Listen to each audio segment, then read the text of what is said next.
Hello बच्चों, कैसे आप सब। मैं रोहित कुमार आप सभी का अपने YouTube channel BK study zone में स्वागत करता हूं। स्टूडेंट, आज हम लोग क्लास 10th का टाइप्स ऑफ केमिकल रिएक्शन में जो कि हम लोगों ने पढ़ा था डीकम्पोजिशन रिएक्शन, आज हम लोग उसके प्रकार के बारे में पढ़ेंगे। डीकम्पोजिशन रिएक्शन कितने प्रकार के होते हैं उसको हम डिस्कस करेंगे बच्चों। तो डीकम्पोजिशन रिएक्शन पहले होता क्या है उसको जान लेते हैं।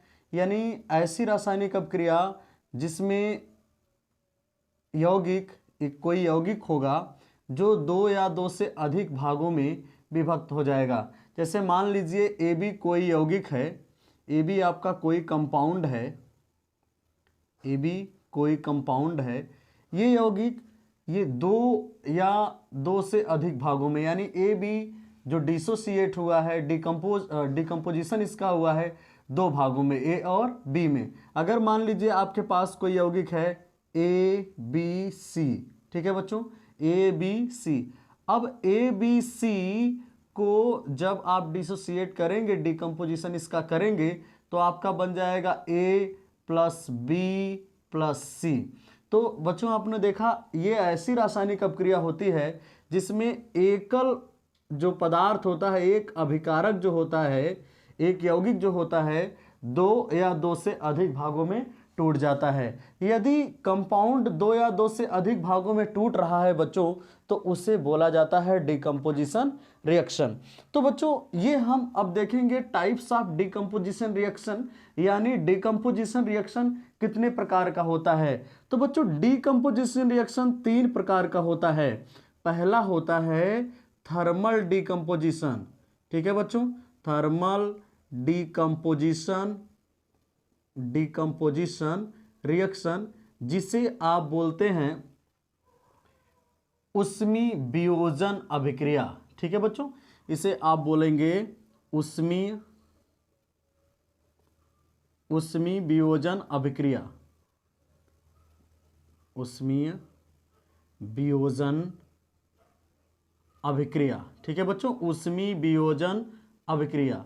दूसरा आपका होता है इलेक्ट्रोलाइटिक, ठीक है बच्चों, इलेक्ट्रोलाइटिक डिकम्पोजिशन, ठीक है। इलेक्ट्रोलाइटिक डिकम्पोजिशन मतलब होता है बच्चों विद्युत वियोजन। वियोजन के स्थान पे आप अपघटन भी लिख सकते हैं, विद्युत वियोजन, ठीक है, विद्युत वियोजन, या इसे इलेक्ट्रोलाइसिस भी कहा जाता है। उसका भी मतलब होता है विद्युत वियोजन या विद्युत अपघटन। तीसरा आपको पढ़ना है, सॉरी ये दूसरा है, आपको तीसरा पढ़ना है फोटोलाइसिस,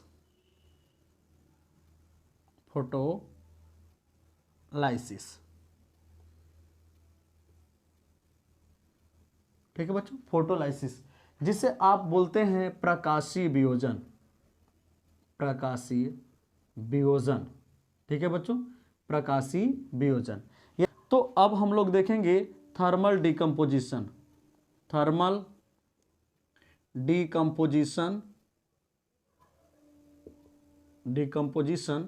रिएक्शन, ठीक है बच्चों, थर्मल डिकम्पोजिशन रिएक्शन यानी उष्मीय वियोजन अपक्रिया। आप स्पष्ट समझ पा रहे होंगे कि ऐसी रासायनिक अपक्रिया होगी, ऐसा उस वियोजन होगा जो ऊष्मा के द्वारा होगा। तो आप यहां पे लिखेंगे वह रासायनिक अपक्रिया या ऐसी रासायनिक अपक्रिया, वह रासायनिक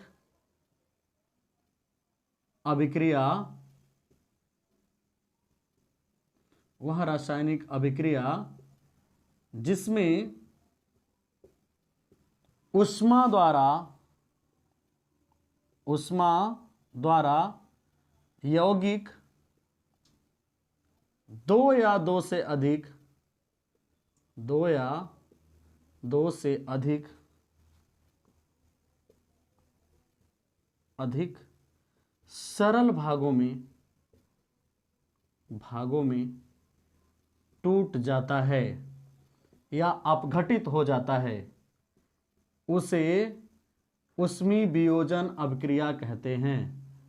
उसे उष्मीय वियोजन अभिक्रिया कहते हैं। ठीक है बच्चों, तो आपने देखा कि ये थर्मल डिकम्पोजिशन जो होता है ये ऐसी रासायनिक अभिक्रिया होती है जिसमें उष्मा द्वारा यौगिक दो या दो से अधिक सरल भागों में टूट जाता है, उसे आप उष्मी वियोजन कहते हैं। जैसे मान लीजिए आपके पास है कैल्शियम कार्बोनेट। ठीक है बच्चों, आपने कैल्शियम कार्बोनेट को गर्म किया।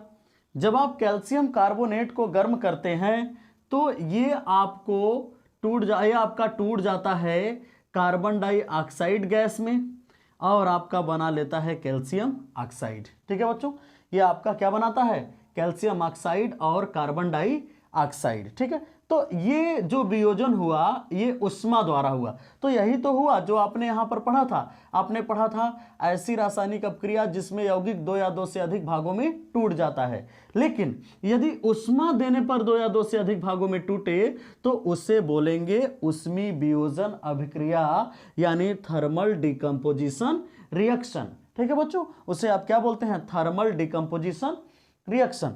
अब अगर आपके पास है CaSO3, ठीक है बच्चों, कैल्शियम सल्फाइड, जैसे ही आप इसको हीट करेंगे तो ये आपका बन जाएगा CaO प्लस आपका बन जाएगा सल्फर डाइऑक्साइड। तो इसे भी आप उष्मी वियोजन कहते हैं, यानी ऐसी रासायनिक अभिक्रिया या ऐसा वियोजन जो उष्मा द्वारा होता है उसे आप बोलेंगे उष्मी वियोजन। ठीक है बच्चों, तो ये उष्मी वियोजन आप समझ पाए होंगे बच्चों।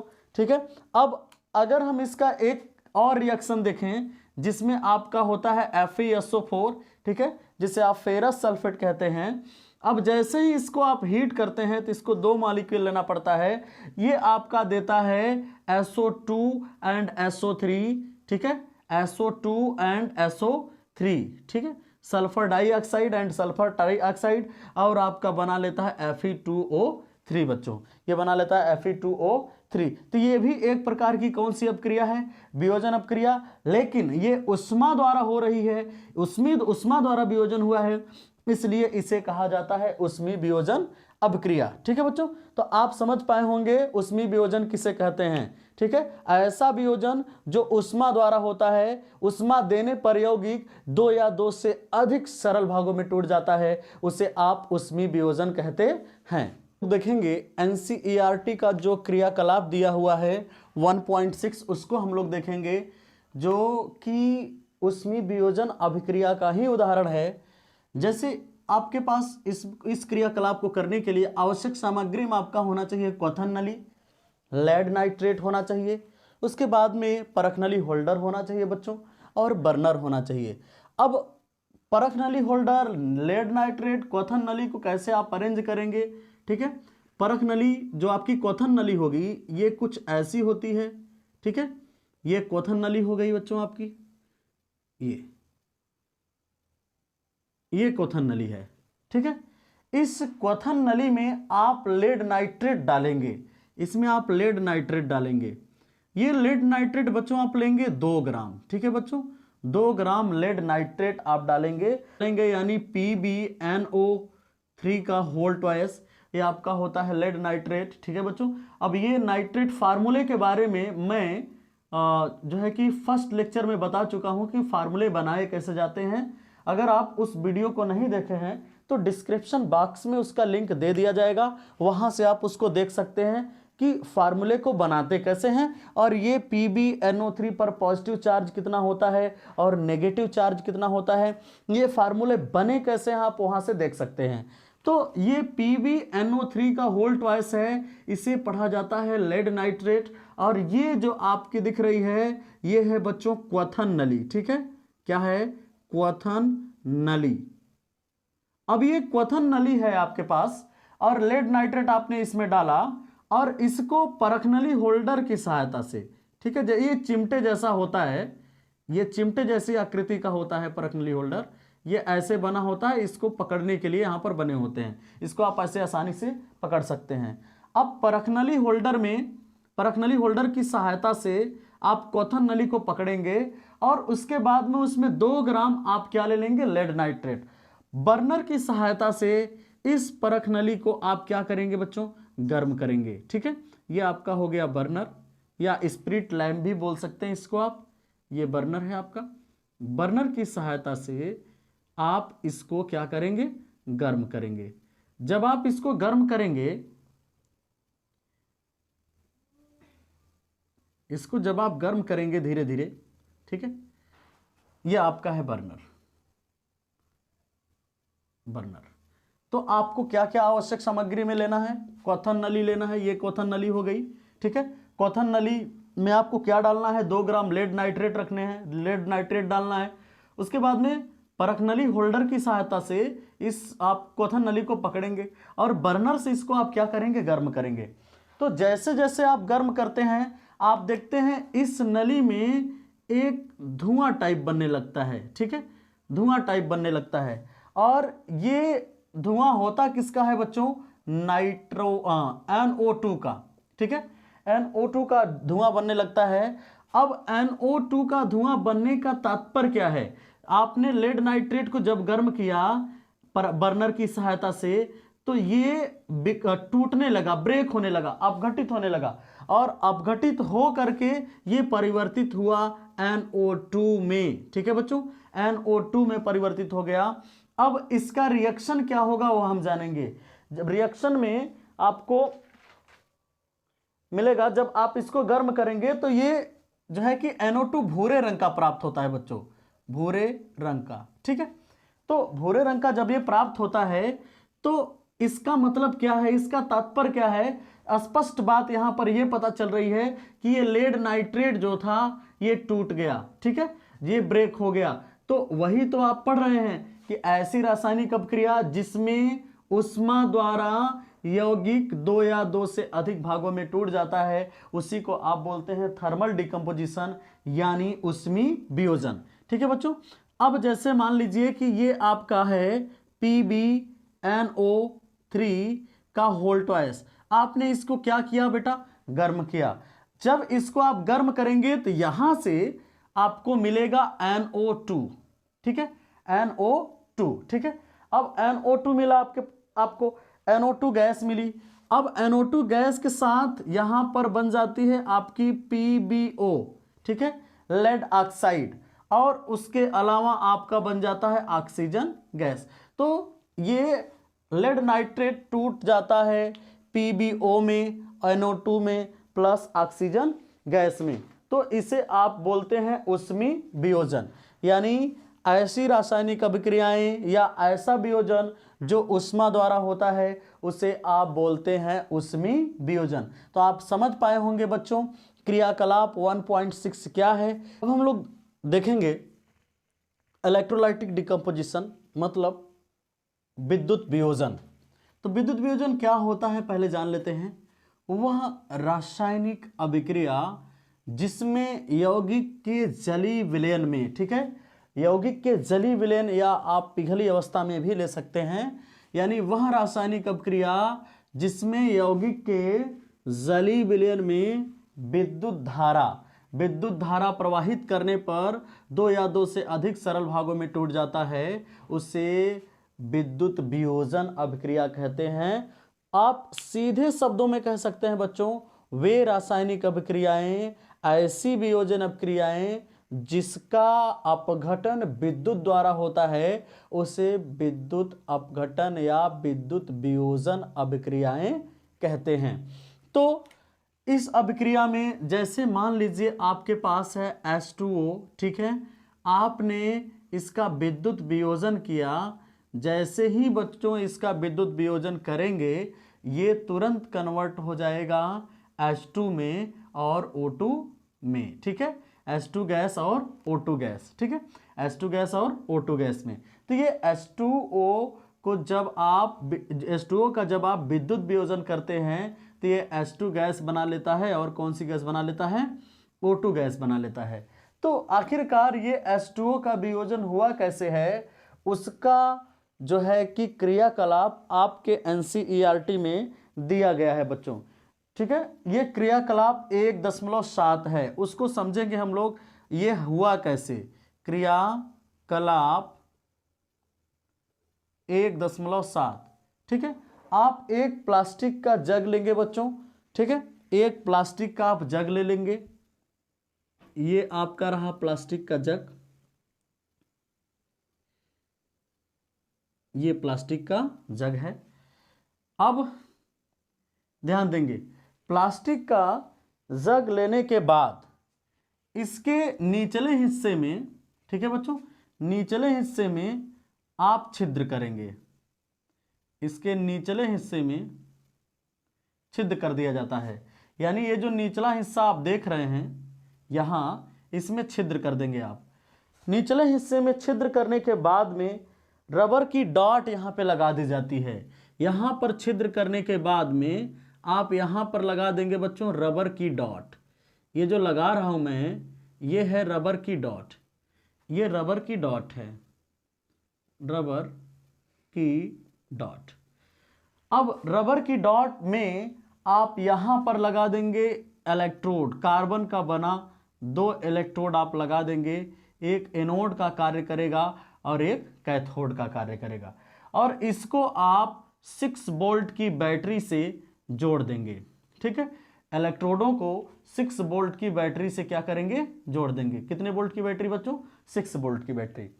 अब 6 वोल्ट की बैटरी से जब आप इसको जोड़ देंगे, और आपको क्या करना है, ध्यान में रखें कि ये आपने क्या किया कि एक पहले आपने लिया जो है कि जग लिया प्लास्टिक का, यानी ये प्लास्टिक जग है आपका, प्लास्टिक जग, और प्लास्टिक जग के निचले हिस्से में आपने क्या किया, छिद्र किया, और निचले हिस्से में छिद्र करके आपने रबर की डॉट लगा दी, और रबर की डॉट में आपने फिट कर दिया किसको, इलेक्ट्रोड को। ये जो इस साइड आपको दिख रहा है ये आपका है एनोड। ठीक है बच्चों, इसे आप एनोड कहेंगे क्योंकि ये पॉजिटिव टर्मिनल से जुड़ा है, और एनोड क्या होता है, पॉजिटिव।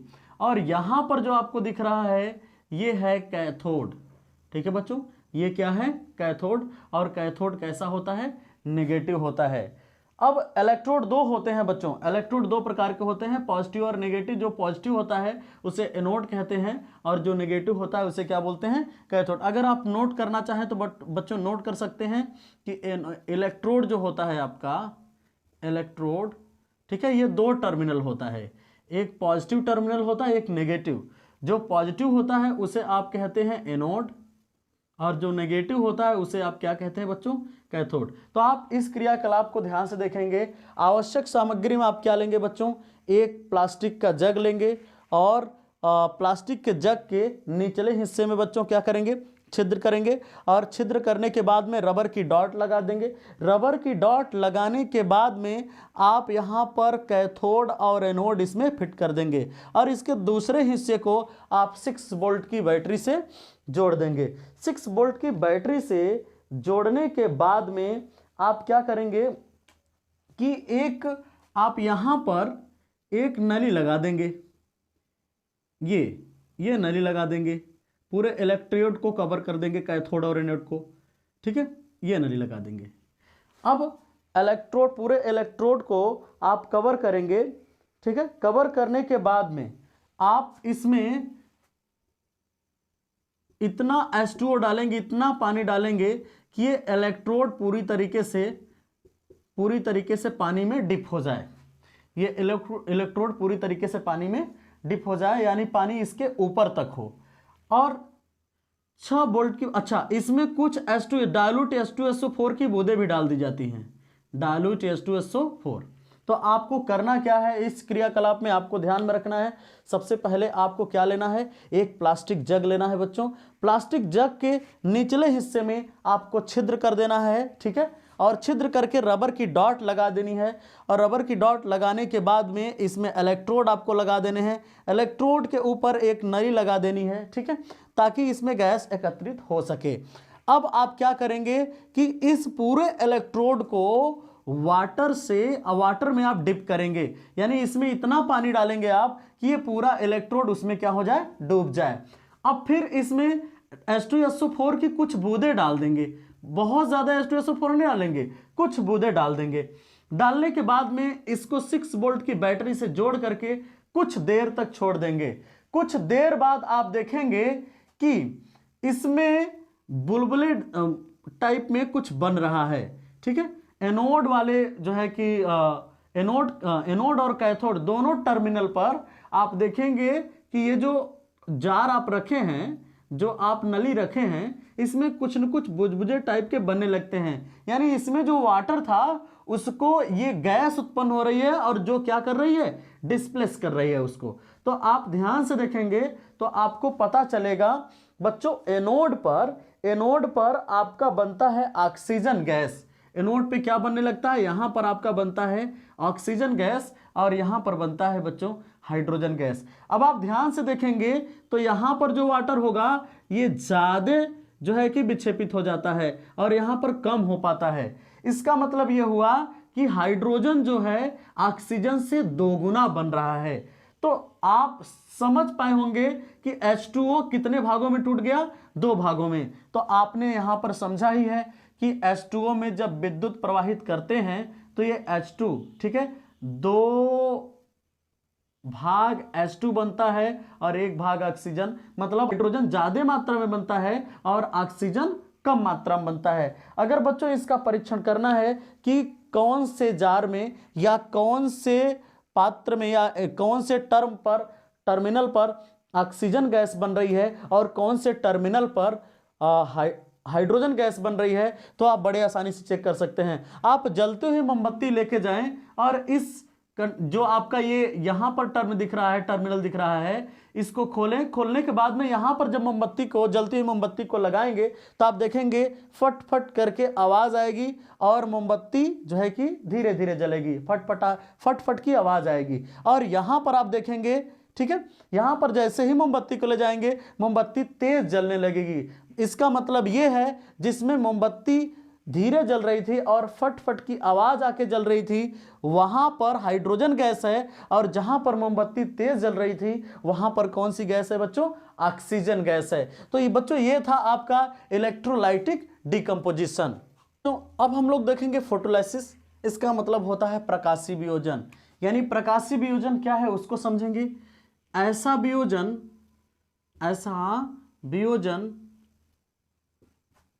जो प्रकाश द्वारा होता है,